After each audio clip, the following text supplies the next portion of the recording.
નમસ્તે મિત્રો, સ્વાગત છે તમારું મારી ચેનલમાં। તો આજે હું તમારી સાથે નવી રીતથી કારેલાના શાકની રેસીપી શેર કરીશ। આ શાક ખૂબ જ ટેસ્ટી બનશે। તો આ માટે કઢાઈમાં 4 થી 5 આપણે કારેલા લેવાના, એટલે કે જેટલા કારેલાનું શાક બનાવવાનું હોય એટલા કારેલા લઈ લેવાના। હવે 2 ટમેટા લીધા છે, તેને આ રીતે 4 ચીરા કરી લીધા છે। ડુંગળીના પણ આપણે આ રીતે 4 ચીરા કરી અને મૂકી દેવાની છે કઢાઈમાં। અહીંયા મેં 3 લાલ મરચાં લીધા છે। જો તમારી પાસે આ રીતે લાલ મરચાં ન હોય ને તો તમે સૂકા લાલ મરચાં પણ લઈ શકો છો। હવે અહીંયા આદુ નાખ્યું છે 2 કટકા કરીને અને 3 લસણની મોટી કળીઓ નાખી દીધી છે। હવે તેમાં 2 ગ્લાસ જેટલું આપણે પાણી નાખી દઈશું। પાણી નાખ્યા પછી 1 ચમચી આપણે મીઠું નાખી દઈશું અને 1 ચમચી આપણે ખાંડ નાખી દેવાની છે। હવે કઢાઈને આપણે ગેસ ઉપર મૂકી દઈશું અને મીડિયમ ગેસની ફ્લેમ રાખીશું અને 4 થી 5 મિનિટ માટે આ બધી વસ્તુઓને આપણે ઉકળવા દેવાની છે। એટલી વારમાં આ બધી વસ્તુઓ સરસ મજાની પોચી થઈ જશે। કારેલા છે એ થોડાક કડક રહેશે, એ એકદમ પોચા નહીં થાય। બાકી ટમેટા, ડુંગળી, મરચાં, આદુ એ બધી વસ્તુઓ સરસ મજાની સોફ્ટ થઈ જશે। હવે ગેસની ફ્લેમને આપણે બંધ કરી દઈશું અને આ બધી વસ્તુઓને ઠંડી થવા માટે રાખી દઈશું। તો એ પહેલાં આપણે આ બધી વસ્તુઓને ચારણીમાં રાખી લઈએ, જેથી પાણી છે તે અલગ નીકળી જાય। હવે આ બધી વસ્તુઓ ઠંડી થઈ પછી આપણે ટમેટાની છાલ પાડી લેવાની છે। તો ખૂબ જ સરળતાથી ટમેટાની છાલ આ રીતે ઠંડી થઈ અને નીકળી જશે। ટમેટાની છાલ એકદમ અલગ જ થઈ જશે ટમેટાથી। તો છાલ પણ આપણે કાઢી લીધી છે। હવે આપણે એક મિક્સી જાર લઈશું।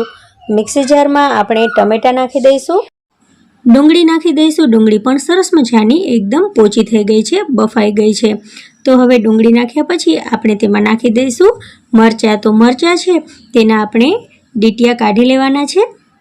સૂકા મરચાં હોય તો તે પણ ચાલે, 3 થી 4 તમે લાલ સૂકા મરચાં નાખી શકો છો।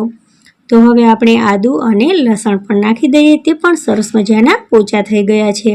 હવે આ બધી વસ્તુઓ આપણે મિક્સી જારમાં એકદમ ફાઇન પેસ્ટ બનાવી લેવાની છે। બિલકુલ પાણી નથી નાખવાનું, કારણ કે ટમેટામાંથી પણ પાણી છૂટું પડશે। તો અહીંયા એકદમ સરસ મજાની આપણી પેસ્ટ બની અને તૈયાર થઈ ગઈ છે। હવે કારેલાના આપણે આ રીતે ગોળ ગોળ કટકા કરવાના છે। તો થોડાક જાડા કટકા આપણે આ રીતે કરીશું।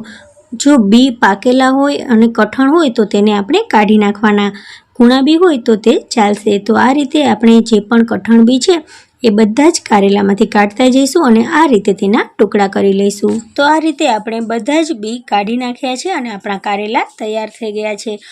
હવે આપણે દહીંનું મિશ્રણ બનાવી લઈએ। તો આ માટે 1 વાટકી જેટલું દહીં આપણે નાખ્યું છે મોટા બાઉલમાં। તો હવે આપણે તેમાં થોડાક મસાલા નાખી લઈએ। તો 1/4 ટીસ્પૂન એટલે કે ચોથા ભાગની ચમચી હળદર, 1 થી 1.5 ચમચી કાશ્મીરી લાલ મરચાંનો પાવડર નાખી દીધો છે। 1 ચમચી આપણે ધાણા જીરાનો પાવડર નાખ્યો છે। અડધી ચમચી આપણે શેકેલા જીરાનો પાવડર નાખેલો છે। હવે સ્વાદ પ્રમાણે આપણે મીઠું નાખી દઈશું, સાથે સાથે 1 ચમચી આપણે તેમાં ખાંડ પણ નાખીશું। હવે આ મિશ્રણને સરસ રીતે આપણે મિક્સ કરી દેવાનું છે। આ મિશ્રણથી આપણી જે શાકની ગ્રેવી છે તે સરસ મજાની ઘટ બનશે અને ખૂબ જ શાક આપણું ટેસ્ટી બનશે। તો હવે કઢાઈમાં આપણે થોડુંક તેલ લઈ લેશું। તો 4 થી 5 ચમચી જેટલું અહીંયા આપણે તેલ લીધું છે। હવે અહીંયા તેલ ગરમ થઈ ગયું છે અને આપણે તેમાં બધા જ જે કારેલા કાપીને રાખ્યા હતા તે નાખી દીધા છે। કારેલાને અહીંયા આપણે સેલો ફ્રાય કરીશું।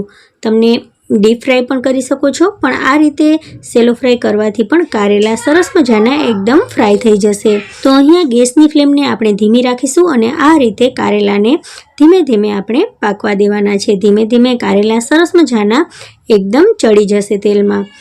4 થી 5 મિનિટમાં કારેલા સરસ મજાના ચડી ગયા છે, સરસ મજાના ફ્રાય થઈ ગયા છે। તો તેને આપણે એક ડીશમાં કાઢી લઈએ। હવે કઢાઈમાં રહેલા તે જ તેલમાં આપણે 1 ચમચી જીરું નાખી દઈશું। વધારે તેલ નાખવાની કંઈ પણ જરૂર નથી, એટલા જ તેલમાં આપણું શાક સરસ મજાનું ચડી જશે। જો હવે તમે શાકમાં ખડા મસાલા નાખવા માંગતા હોય તો આ સ્ટેજ ઉપર નાખી શકો છો। તો અહીંયા 2 તજના ટુકડા નાખ્યા છે। હવે આપણે તેમાં થોડીક ડુંગળી નાખી દઈએ। તો ડુંગળી જો તમે ન ખાતા હોય તો તમે સ્કીપ કરી શકો છો, પણ ડુંગળી નાખવાથી શાકનો ટેસ્ટ ખૂબ જ વધી જશે। બહુ વધારે પડતી ડુંગળીને અહીંયા ફ્રાય થવા નથી દેવાની। લાઇટ પિંક કલર આવે એટલે તેમાં આપણે જે ટમેટાં, મરચાં, આદુ અને લસણની પેસ્ટ બનાવી હતી તે નાખી દઈશું. તો બધી જ પેસ્ટ આપણે નાખી દઈશું અને ધીમા તાપે આ પેસ્ટને આપણે ચલાવતા રહેવાની છે, જેથી તેમાં રહેલું પાણી છે તે બધું જ એકદમ બળી જાય અને તેલ છે તે ઉપર આવવા માંડે. તો તેલ બહાર નીકળી જાય ત્યાં સુધી આપણે આ પેસ્ટને આ રીતે ચલાવતા જ રહેવાની છે. તો 2 થી 3 મિનિટમાં ધીમા ગેસ ઉપર આ રીતે તેલ બહાર આવી જશે. તો અહીંયા સરસ મજાની આપણી પેસ્ટ બની અને તૈયાર થઈ ગઈ છે. તેલ પણ બહાર છૂટું પડી રહ્યું છે. હવે આપણે જે દહીંનું મિશ્રણ બનાવ્યું છે ને તે આપણે આ ગ્રેવીમાં નાખી દઈશું.